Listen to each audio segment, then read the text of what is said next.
2월달은 우리가 예배 안에 우리가 하나 되어 라는 제목을 했는데 오늘 특성도 그런 내용입니다.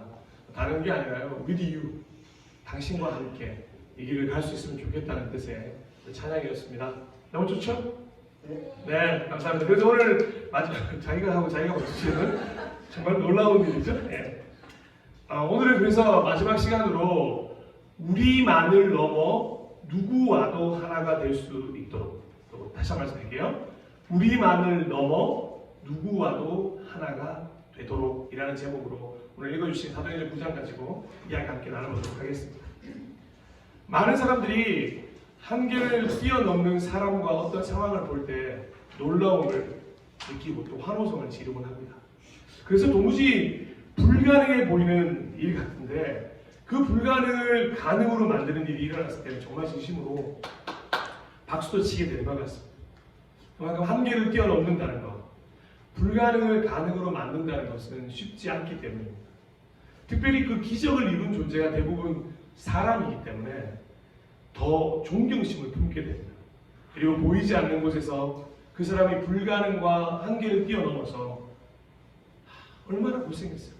그걸 하기 위해서 얼마나 노력했을까? 그가 흘린 눈물과 땀이 엄청날 것이라고 예상이 가기 때문에 마음도 함께 뭉클해지고 합니다.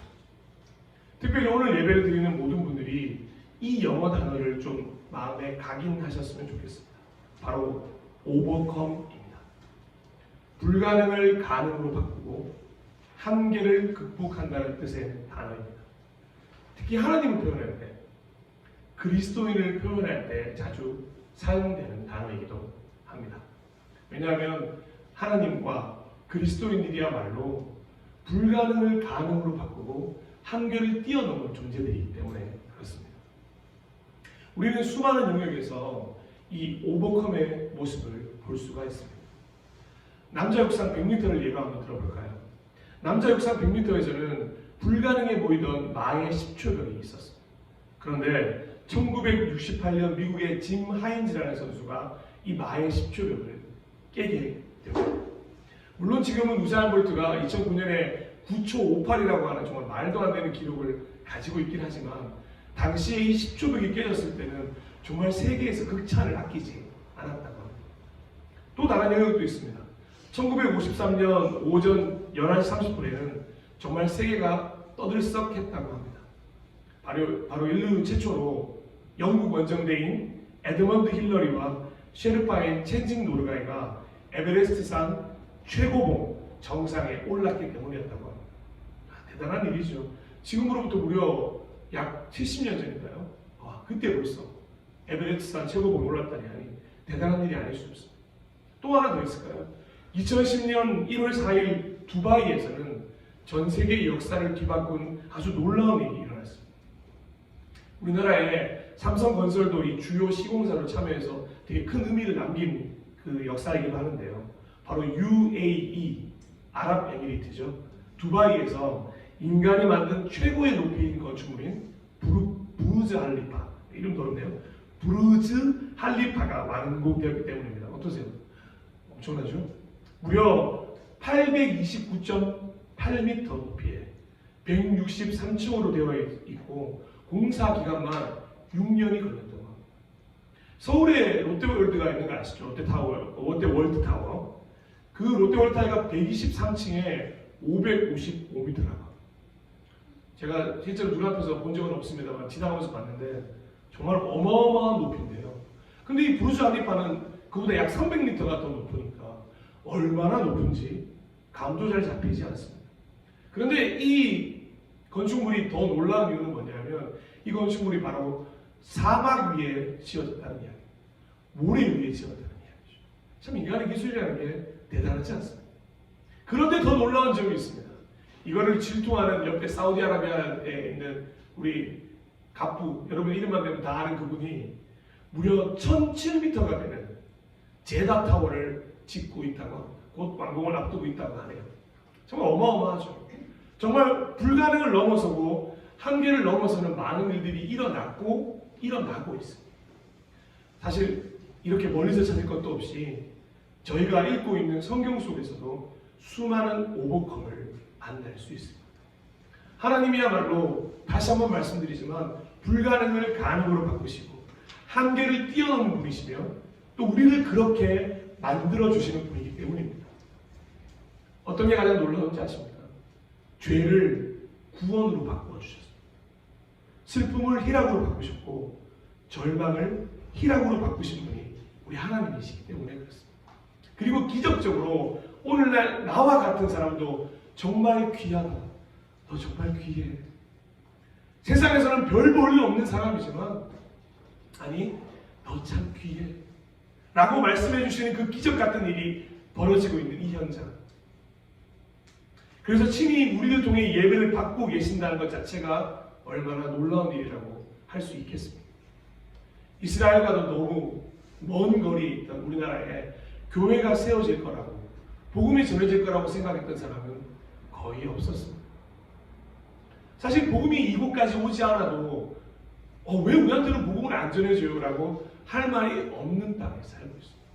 이스라엘과 저희 나라는 끝과 끝에 있기 때문에 그렇습니다.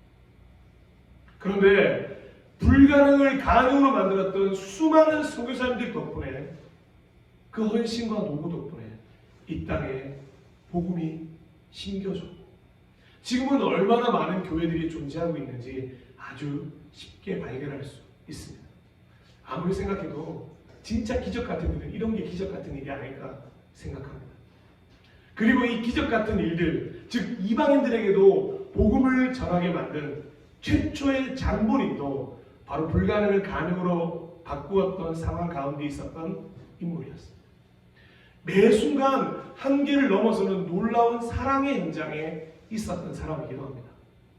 그 사람의 원래 이름은 사실 사람들은 잘 기억하지 않습니다. 바뀐 이름만 기억하죠. 그의 별명이 있다면 이방인을 위해 택한 하나님이 택한 그릇이라는 별명을 가지고 있습니다. 그 사람 이름은 뭘까요? 네, 좋습니다. 예. 바울이라고 하셔도 되고 사울이라고 해도 되지만 원래 이름을 좀 기억했으면 좋겠는데요. 그 사람은 사울입니다. 요나단의 아버지였던 초대 이스라엘 왕 사울 말고요. 사도행전에 등장하는 사울입니다. 초대교회 7 집사가 뽑혔습니다. 근데 그 중에 한 명이었던 스데반 집사가 하나님 말씀을 전하고 예수 그리스도가 하나님의 아들이라는 걸 전하면서 순교를 당하는 현장을 맞이하게 됩니다. 돌로 쳐서 맞는 그 현장에 유대인들에게 든든한 백이 되었던 한 청년이 있었거든요. 사람들이 옷을 벗고 돌을 던질 때 그 옷을 들고 있었던 사람입니다. 당시의 최고 학자였던 가말리엘에서 그 밑에서 공부를 배웠고 히브리인 중에 히브리인이고 세상 어디에 내놔도 남부럽지 않을 만큼 배웠던 한 사람이다. 하나님에 대한 사랑이 얼마나 많았던지 자신이 하나님을 얼마나 사랑하는지를 매일매일 사람들에게 보여주고 싶어 안달이 사람이었어요. 그러니 당연하게 예수가 하나님의 아들이라고 말하는 사람들을 극렬히 싫어할 수밖에 없었어요. 왜냐하면 예수 그리스도를 메시아로 인정하지 않았기 때문에 그렇습니다. 오히려 하나님의 뜻에 따라서 저 하나님의 이름을 망령되이 일컫는 자들은 다 죽여야 돼 라는 소명의식을 가지고 그리스도인들을 죽이는 데 가장 앞장섰던 사람이 사울이었습니다. 이 땅에서 저들을 사라지게 만들어요.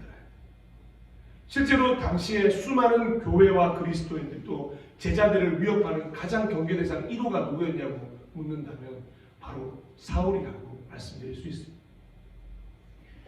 참 이상하지 않습니까? 하나님의 이름과 뜻이라는 명목하에 진짜 하나님의 뜻대로 이 땅에 성육신하신 예수 그리스도를 믿는 이들을 핍박하던 사람이었습니다. 사울은 그렇게 하는 것이 하나님을 사랑하는 것이라고 굳게 믿고 있었습니다. 그러다 보니까 이제 예루살렘을 넘어서 다마스쿠스까지 이제 자기 세력을 넓히고 싶은 거예요. 왜냐하면 다마스쿠스에 보니까 예수 그리스도를 믿는 사람들이 많다는 소식이 전해진 거예요. 당장 대제사장을 찾아가서 공문을 써주시오. 내가 다마스쿠스에 가서 예수를 믿는 사람들을 잡아서 내가 이리로 데려오겠어. 남자 여자 누구도 가리지 않고 어린아이도 가리지 않고 내가 그 이름을 부르는 사람은 다 데리고 오겠어. 그러니까 대제사장들이 얼마나 기뻤겠습니까? 그 공문을 빨리 만들어줬고 바로 조금의 지체도 없이 다마스쿠스로 사울을 떠나기 시작했습니다. 바로 이때 사울 본인에게뿐만 아니라 회심이라는 단어를 사용해야 할 모든 그리스도인에게 가장 중요한 사건 하나가 일어나게 됩니다. 거의 다마스쿠스에 도착할 무렵 갑자기 환한 빛이 사울을 둘러 비추기 시작했고 곧 사울은 엎드러지게 되었습니다. 그리고 이런 음성이 들려오죠. 사울아 사울아 내가 왜 나를 핍박하냐. 사울은 엎드러진 채로 이 목소리가 어디서 났는지 이 음성의 주인을 찾기 시작했습니다. 주님 누구십니까? 그리고 곧 다시 음성이 들려왔습니다. 나는 내가 핍박하는 예수다. 이 순간 사울의 머릿속은 어땠을까요? 저는 새하얗게 변하지 않았을까 생각합니다. 분명 예수는 십자가에서 처절하게 죽은 잠깐 유대인들을 뒤흔들었던 폭동자이고 주동자였을 뿐이었습니다. 분명히 죽었다고 들었고 분명히 죽은 것을 본 사람도 있었습니다. 그런데 그 예수가 살아있고 지금 자신에게 말하고 있다니 도무지 믿을 수가 없었을 것이죠. 진짜 하나님의 아들이었단 말이야? 생각하는 중에 계속해서 이런 음성이 들려옵니다. 사도행전 9장 6절입니다. 일어나서 성 안으로 들어가라. 내가 해야 할 일을 일러줄 사람이 있을 것이다. 그런데 이 말을 사울만 들었던 게 아니라 사울의 주변에 있던 사람들도 다 함께 들었습니다. 그런데 놀랍게도 음성만 있을 뿐 보이지가 않으니까 그저 어안이 붕붕해서 어디야? 이거 어디서 나는 소리야? 라고 생각했던 거죠. 그런데 그 소리가 다 그치자마자 갑자기 비명소리가 들려오는 거예요. 앞이 보이질 않아! 앞이 보이질 않아! 사울의 절규였습니다. 사울이 갑자기 앞이 보이지 않게 된 거죠. 아무것도 볼 수 없었습니다. 그러니 당연히 아무것도 할 수가 없었습니다. 그래서 그저 동행한 사람들의 손에 이끌려서 다마스쿠스로 가서 예수님이 말씀하신 대로 네가 할 일을 일러줄 그 사람을 기다리는 것 외에는 아무것도 할 수가 없었습니다. 성경은 그 시간을 참 극적이게 3일이라고 표현합니다. 한번 볼까요? 사도행전 9장 9절입니다. 그는 사흘 동안, 사흘이라는 건 3일인데요. 앞을 보지 못하는 상태에서 먹지도 않고 마시지도 않았다. 마치 아브라함이 외아들 이삭을 바치러 가는 그 모리아산으로 가는 3일처럼, 요나가 불순종한 후에 물고기 뱃속에서 보냈던 그 3일처럼, 예수님이 완전한 죽음 가운데 있었던 그 3일처럼 사울 역시 3일 동안의 시간을 홀로 보내게 됩니다. 먹지도 않고 마시지도 않았다고 기록되어 있는 것 자신의 의지가 아니었을 거라고 생각합니다. 아마 먹지도 못했고 마시지도 못했을 것입니다. 얼마나 혼란스러운지 상상해 가십니까? 방금 전까지만 해도 예수를 믿는 사람들을 죽였던 사람들. 근데 그 예수가 자신을 만나줬고 자신이 이제 어떻게 되는 걸까? 아마 그의 생각이 통째로 바뀌는 3일이라는 시간이었을 것입니다. 외아들 이삭을 번제물로 바치고 다시 하나님만을 의지하기 시작했던 아브라함의 3일 후처럼, 물고기 뱃속에서 3일을 지내고 불순종에서 순종으로 옮겨갔던 요나의 3일 후처럼, 완전한 죽음 이후에 부활하셨던 예수 그리스도의 3일 후처럼 사울은 아마 이 시간을 통해서 완전히 다시 태어나게 됐을 것입니다. 사울에게는 불가능이라고 생각했던 것들이 다 가능으로 바뀌는 시간이었고, 생각했던 한계를 모두 뛰어넘는 진짜 하나님의 아들인 예수 그리스도가 이 땅에 성육신할 수 있다는 그 말이 사실이었다는 것을 믿게 되었을 것입니다. 그러니 예수를 핍박하는 이가 아니라 이제는 예수를 사랑하는 자로 변해가는 3일 후였습니다. 잠시 이 부분에서 저는 이런 생각을 해보았습니다. 우리 모두에게 이런 시간이 필요하다는 걸 알고 계십니다. 우리는 반드시 이 3일을 지나야 합니다. 혹시 여러분의 인생에는 이런 3일이 있으셨습니까? 아마 지나온 분도 있으실 것이고 앞으로 오실 분들도 있을 것입니다. 반드시 거쳐야 할 시간. 왜냐하면 그 시간이 신앙이 시작되는 지점이기 때문입니다. 믿음이라는 것이 그저 생각이나 신념이 아닌 현실로 드러나는 순간이 바로 그 3일이기 때문에 그렇습니다. 어쩌면 이미 경험하신 분들도 매일매일 다시 경험해야 하는 그 시간일지도 모릅니다. 매일 예수님이 비춰주시는 빛 아래 엎드려서 예수님 당신은 누구십니까? 묻고 예수님 말씀해 주십시오. 듣는 우리 모두가 되었으면 좋겠습니다. 자, 이제 사울에게 일어난 전반전을 보내고 본격적인 이야기인 후반전을 좀 시작해 볼까. 후반전 휘슬이 삐익 하고 울리자마자 예수님의 음성이 이번에는 사울이 아니라 또 다른 한 사람에게 들려지기 시작했습니다. 사도행전 9장 10절입니다. 아나니아야. 처음에는 사울아 사울아로 시작했던 전반전이라면 후반전은 아나니아라고 시작하는 거죠. 그 음성을 들은 주인공은 다마스쿠스에 있던 예수님의 제자 아나니아였습니다. 아나니아는 이게 아마 흔했던 일인 것 같아요. 그래서 곧바로 의아해 하시라고 이렇게 대답합니다. 예, 주님, 여기 있습니다. 아나니아는 하나님이 어떤 말씀을 하실지 귀와 마음을 집중하고 듣기 시작했을 거죠.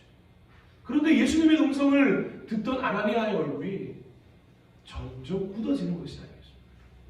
도대체 어떤 이야기를 들었길래 저렇게 점점 표정이 그토록 무거워지게 된 것일까? 성경은 이렇게 기록합니다. 11절, 12절입니다. 주님께서 아나니아에게 말씀하셨다. 일어나서 고든 길이라 부르는 거리로 가서 유다의 집에서 사울이라는 다섯 사람을 찾아라. 그는 지금 기도하고 있다. 그는 환상 속에 아나니아라는 사람이 들어와서 자기에게 손을 얹어 시력을 회복시켜 주는 것을 보았다. 아멘. 이러니 차마 아나니아가 어떻게 아멘이라고 말할 수 있었겠습니까? 그 누구라도 동의했을 것이라 생각합니다. 어떻게 예수님의 이 말씀에 바로 네 알겠습니다, 가겠습니다 라고 말할 수 있겠습니까? 차라리 눈이 먼 사울을 찾아가서 바로 죽여라 라고 말씀하시는 것이 더 옳은 일이라고 생각했을지도 모릅니다.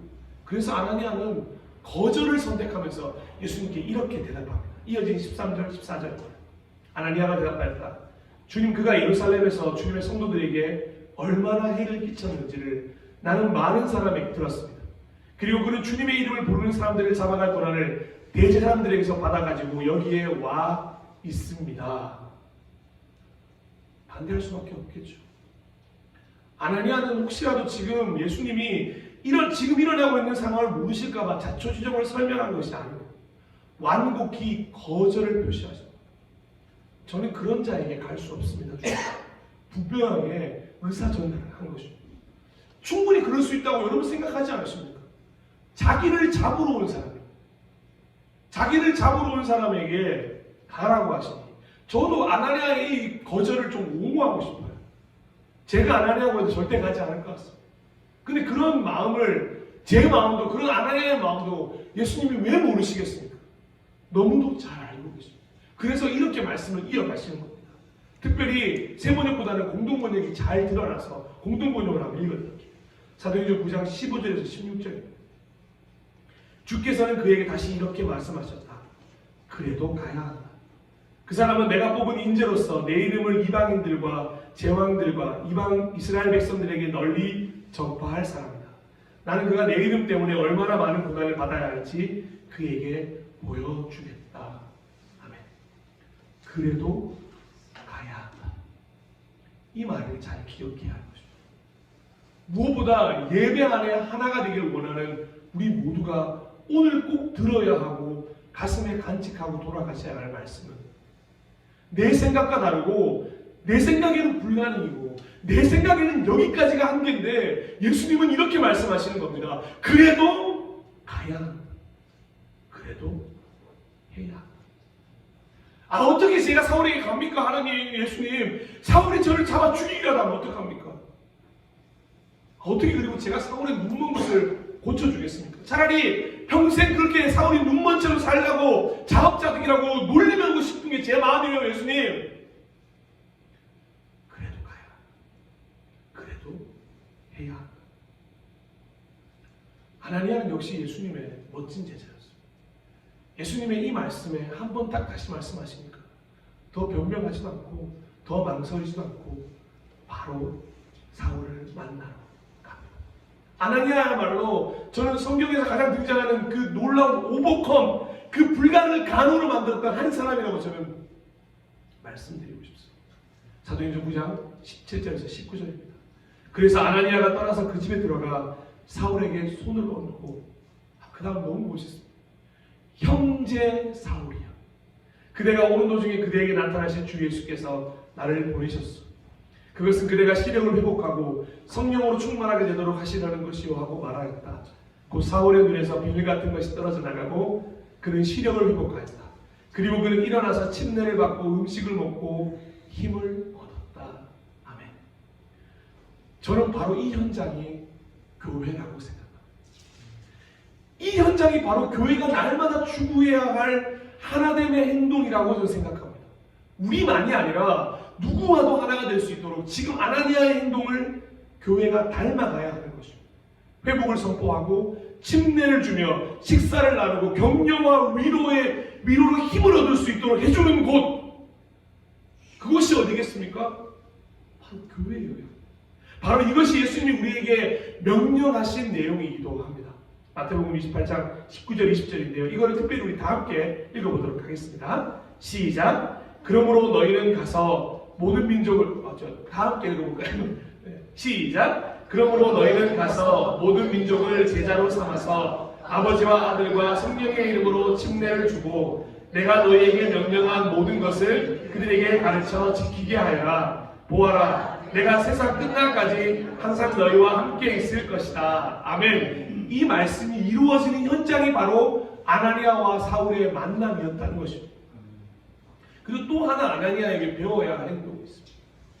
아나니아는 자기만 예수님께 설득받은 것이 아니라 다른 제자들을 설득하기 시작합니다. 저 이런 마음이 드는 거예요. 기왕이면 저한테 찾아오셨으니 다른 A, B, C, D라고 하는 제자들에게도 예수님이 직접 말씀해 주시면 되지 않습니까? 근데 아나니아한테 이 역할까지도 맡기신 거예요.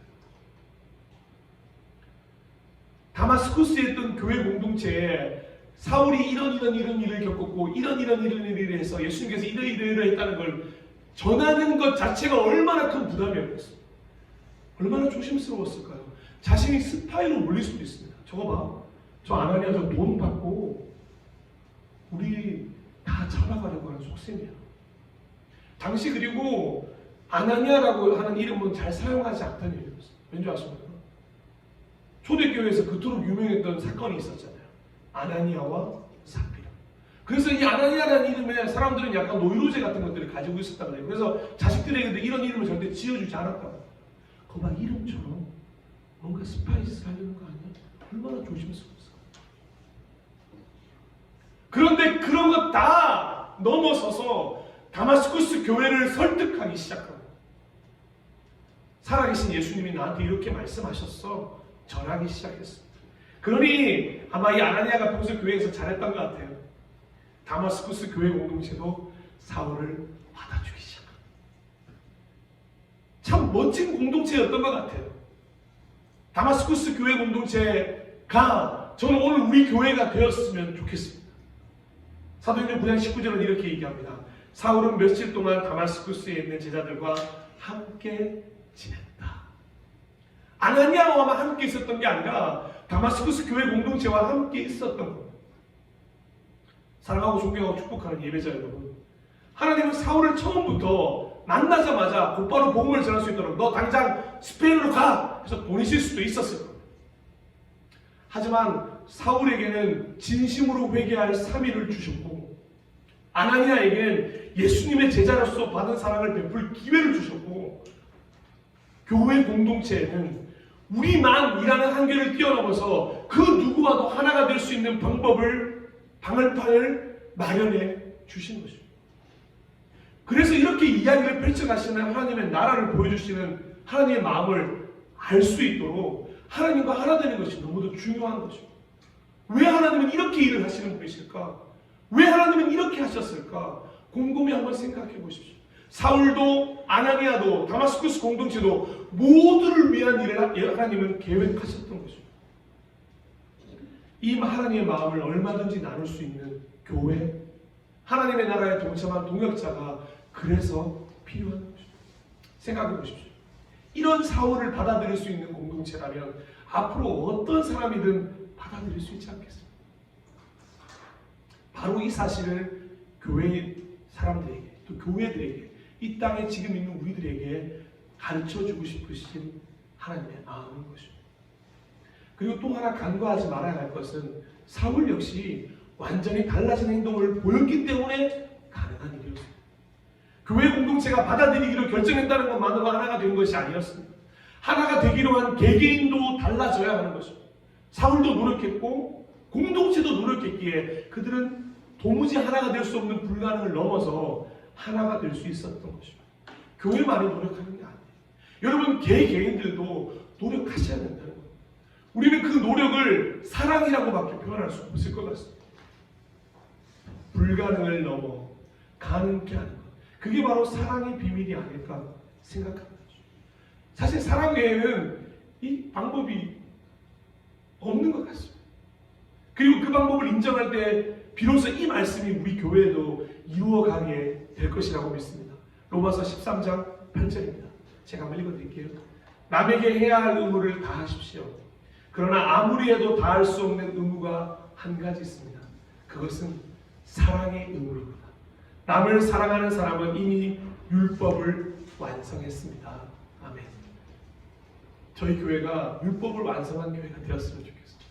그러기 위해서는 사랑의 의무를 매일매일. 왜 사랑하냐고요? 제 의무입니다. 여러분을 왜 사랑합니까? 제 의무입니다. 이렇게 하나가 된 저 공동체, 사울 역시 마음을 열고 그러니 완전히 다른 사람이 될 수밖에 없는 것이죠. 어느 정도로 달라졌는지 한번 보시겠습니까? 사도행전 9장 20절입니다. 그런 다음에 그는 곧 여러 회당에서 예수가 하나님의 아들이심을 선포하였다. 아멘. 유대인들도 사울 자신도 바로 예수 그리스도가 하나님의 아들이라는 사실 때문에 사람들을 죽이고 다녔었거든요. 그런데 이제는 완전히 달라져서 어떻다고요? 사람들에게 예수가 하나님의 아들입니다라고 선포하고 다니는 거예요. 이게 얼마나 많은 사람들을 당황하게 만들었겠어요. 그러니까 그 당황함 때문에 이제는 사울부터 죽여야겠다고 대제사장들이 음모를 짜기 시작합니다. 근데 이 음모를 알고도 교회는 이제 두려워하지 않아요. 교회는 이제 방금 회심한 사울을 도와서 다시 사울이 이스라엘로 돌아갈 수 있도록 해줍니다. 그리고 잘 아시는 것처럼 여러분이 잘 아시는 이름 바울로 변해서 세상 곳곳에 복음을 전하기 시작했고 진짜 이방인을 위하여 택한 하나님의 그릇답게 말씀을 전하며 사는 삶으로 완전히 변화되었습니다. 지금은 너무나도 많은 사람들이 바울의 추종자가 되어서 바울에게 박수를 전하고 그래서 실제로 바울 신학이라고 하는 신학도 생겨서 굉장히 바울을 추종하기도 합니다. 그런데 저는 이 박수를 받는 바울은 반드시 이렇게 행동할 것이라고 생각합니다. 아마 천국에서도 그렇지 않겠습니까? 이 박수는 자신의 것이 아니라 자신을 만나주시는 하나님 것입니다. 그리고 이 박수는 나의 것이 아니라 다마스쿠스에 있는 아나니아에게 돌려야 한다. 그리고 이 박수는 내 것이 아니라 나를 받아준 다마스쿠스 교회 공동체가 받아야 한다. 라고 저는 이야기할 것이라고 확신합니다. 교회가 받아주지 않았다면 바울은 절대 존재할 수 없었기 때문에 그러니 이 모든 영광을 우리만을 뛰어넘어 그 누구와도 하나 될 수 있었던 교회 공동체와 바울은 늘 함께 누리고 싶었을 것입니다. 설교를 마무리하겠습니다. 사랑하고 존경하고 축복하는 예배자 여러분, 우리도 이 영광을 함께 누리는 공동체가 되었으면 좋겠습니다. 우리 공동체를 통하여서 바울이 탄생되는 것을 보았으면 좋겠고 우리 공동체를 통하여 사랑이 얼마나 불가능을 가능케 하는 비밀인지를 좀 발견했으면 좋겠고 앞으로 교회와 하나 되길 원하는 그 누구와도 하나가 될 수 있는 공동체로 든든히 서갔으면 좋겠습니다. 무엇보다 우리만이라는 틀에서 벗어나서 누구나에게 하나님의 나라를 보여주는 교회가 되었으면 좋겠습니다. 2월 한 달 동안 동역자들이 예배 안에 하나가 되는 길을 하나님께 배워보았습니다. 기억나시나요? 먼저 꼴찌가 되고자 결심하기로 했습니다. 진짜 순서상으로 우리가 꼴찌다라고 인정하기로 했고요. 설사 오전 6시에 들어왔어도 한 데나리온에 만족하자고 감사하자고 그리스도인의 양보를 소유하기로 했습니다.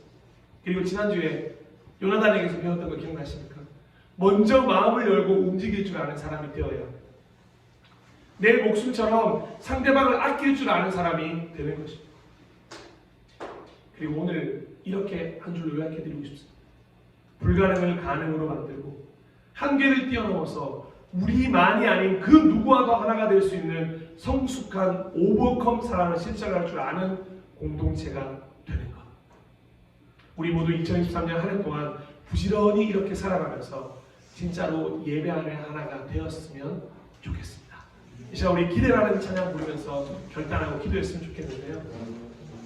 2월 한 달 동안 말씀 가운데서 우리가 하나가 되어서 살아갔는데 마지막으로 우리 서로 축복하면서 주 안에 우리 하나 함께 고백했으면 좋겠습니다.